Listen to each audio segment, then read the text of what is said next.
The 23rd SS Volunteer Panzer Grenadier Division Nederland was a German Waffen-SS division comprising volunteers from Denmark. It saw action on the Eastern Front during World War II. In February 1945, the 4th SS Volunteer Panzer Grenadier Brigade Nederland was to be merged into the 11th SS Volunteer Panzer Grenadier Division Nordland. But after protests from the Dutch National Socialist movement, the Nationale Socialistische Beweging, it was formed into its own SS Panzer Grenadier Division, although its strength never reached more than a brigade. History. Origins. After the invasion of Poland in 1939, Reichsführer SS Heinrich Himmler sought to expand the Waffen-SS with foreign military volunteers for the crusade against Bolshevism. The enrollment began in April 1940 with the creation of two regiments, the Waffen-SS Regiment Nordland and the Waffen-SS Regiment Westland.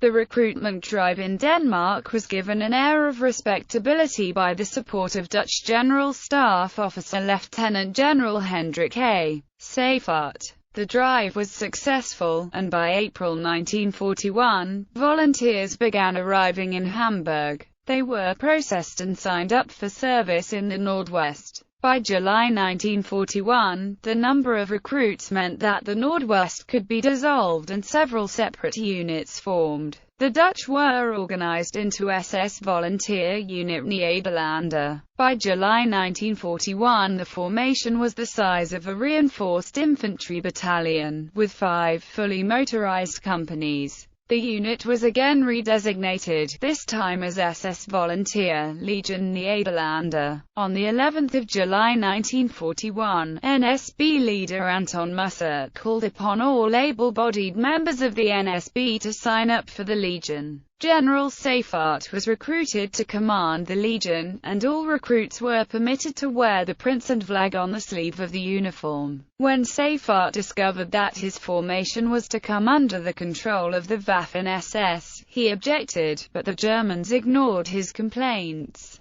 The recruits went through basic training in Hamburg, before being sent on to a raid in East Prussia for further training. In November 1941, the Legion was ordered to the front near Leningrad, under the overall command of Army Group North. Battles around Leningrad. The Legion arrived at the Volkhov River in mid-January 1942 and began setting up a defensive line. For the next few weeks it was engaged in operations to prevent the Soviets from establishing a bridgehead on the west bank of the Volkhov. During this period it was also engaged in several offensive operations against Red Army defensive positions, as well as anti-partisan activities. In early February, Mussert visited the front. On the 10th of February, the Soviets launched a major offensive aimed at the relief of Leningrad. The Legion was engaged in defensive operations until early June. In June, the Legion had its first chance to go on the offensive, destroying a large Red Army force near Fuhoga Lake. During this battle, the Legion captured 3,500 prisoners, including General Andrei Vlasov, who was to become leader of the Russian Liberation Army. In late June, it was transferred north to take part in the siege of Leningrad. The Legion was then to take part in an offensive operation code-named Nordlicht. The operation was called off to deal with the Soviets' Inyavino offensive. The Legion was then moved south near Lake Ladoga. At the end of 1942 it was regrouped with the 2nd SS Infantry Brigade. The Legion was moved back into the line alongside the SS Frivillige Legion Norwegian, a volunteer unit from Norway. In early January, the Red Army launched another offensive. For defensive actions,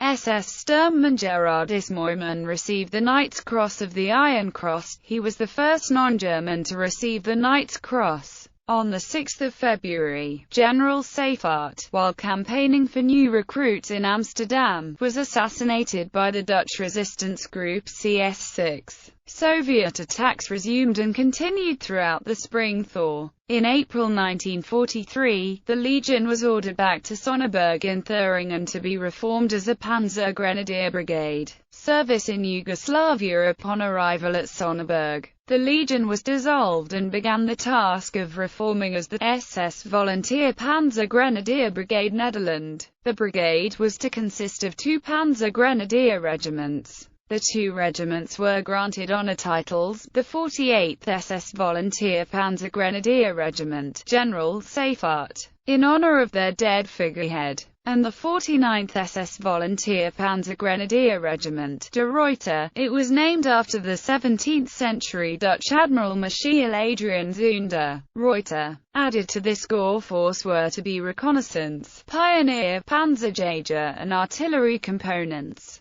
The brigade was to be commanded by SS Oberfuhrer Jürgen Wagner. In September 1943, the brigade was ordered to the independent state of Croatia to join SS Obergruppenführer Felix Steiner 3rd SS Panzer Corps currently forming in the area. Upon its arrival, the brigade received 1,500 Dutch recruits, drawn from the SS Division Viking. During its time there, elements of the brigade were engaged in operations against Yugoslav partisans. The fighting was brutal and no quarter was given on either side. However, the brigade showed itself capable in combat. During this period, the brigade was redesignated 4th SS Volunteer Panzer Grenadier Brigade Nederland. At this time, its strength stood at 9,342 officers and men and was that of a weak division. On the 25th of December 1943, the brigade was deemed ready for the front, and, along with Steiner's SS Corps, was moved to the area around Oranienbaum in Army Group North's sector. Retreat from Oranienbaum. Upon its arrival at the front, Steiner's SS Corps was deployed to the area near Oranienbaum. The corps was to form a part of the 18th Army. Opposing the corps was General Leonid A. Govorov's Leningrad front. On 14 January, the Soviets launched the Leningrad-Novgorod offensive aimed at driving Army Group North from the Leningrad region. Govorov was to attack in conjunction with the adjacent Volkhov front under General Kirill Meretskov. The Krasnoye Selo-Ropshore offensive cut through the weak infantry units formed out of the 9th and 10th Luftwaffe field divisions defending the line, and by doing so knocked 2 large, if unreliable, units out of Steiner's newly formed corps. The Nederland, fighting alongside the 11th SS Freiwilligen Panzer Grenadier Division Nordland, attempted to stem the tide of Govorov's front, but were soon forced to fall back to avoid encirclement by Meretskov's force. The Nederland was involved in the 150 km fighting withdrawal to the Nalva River in Estonia, where a line of defense was to be established.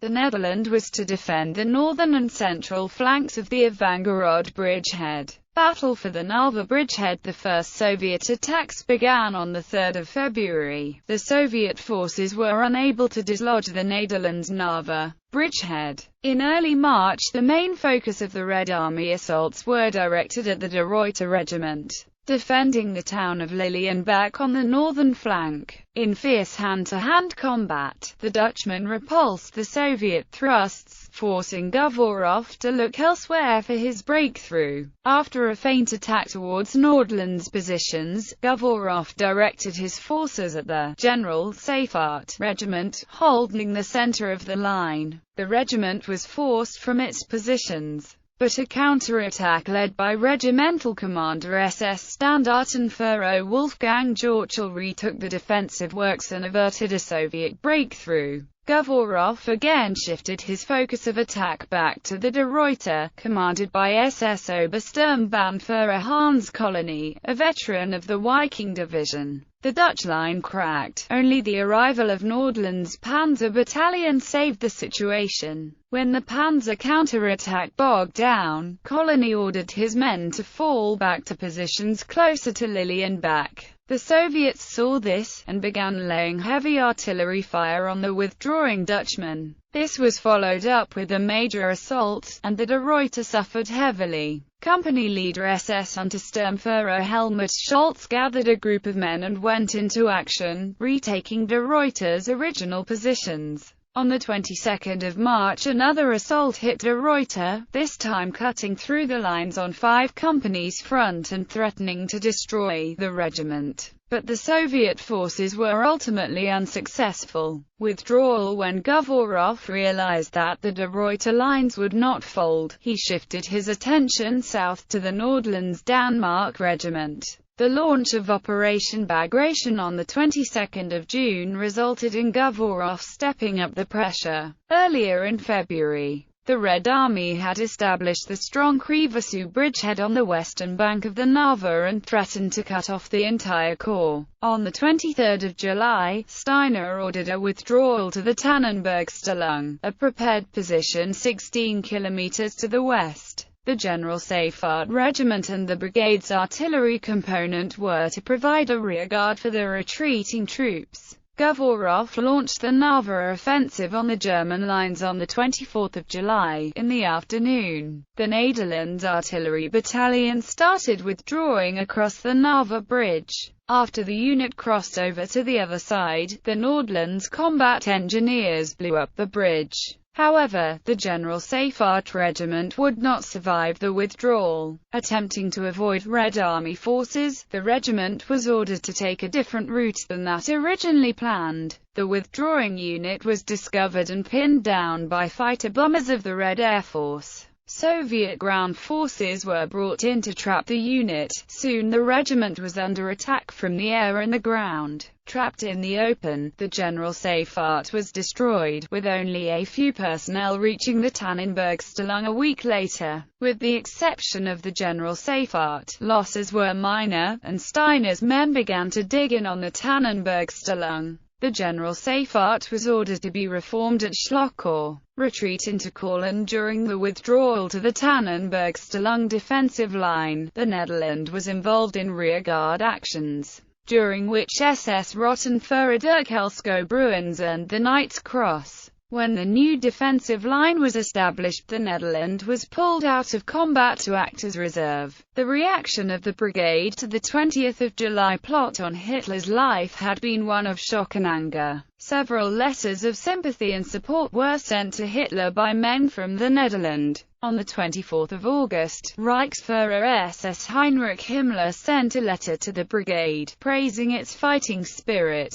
In September, Leon Degrel's Kampfgruppe from 5 SS Freiwillige and Sturmbrigade Wallonien was placed under the command of the Netherlands. During the withdrawal from Estonia, the Netherlands faced a new problem. Estonian soldiers, unwilling to leave their country, turned to guerrilla warfare. Apart from a few skirmishes, the brigade avoided a large-scale fight against its former allies. Battles in Courland and withdrawal to Germany. Netherlands began the retreat into Courland on the 23rd of September, executing a fighting withdrawal and arriving in the area near Gumi Wolmar in mid-October. The brigade was then attacked by a large Soviet combined arms force, and suffered heavy losses. The Soviet forces cut off Army Group North in the Courland area, creating the Courland Pocket.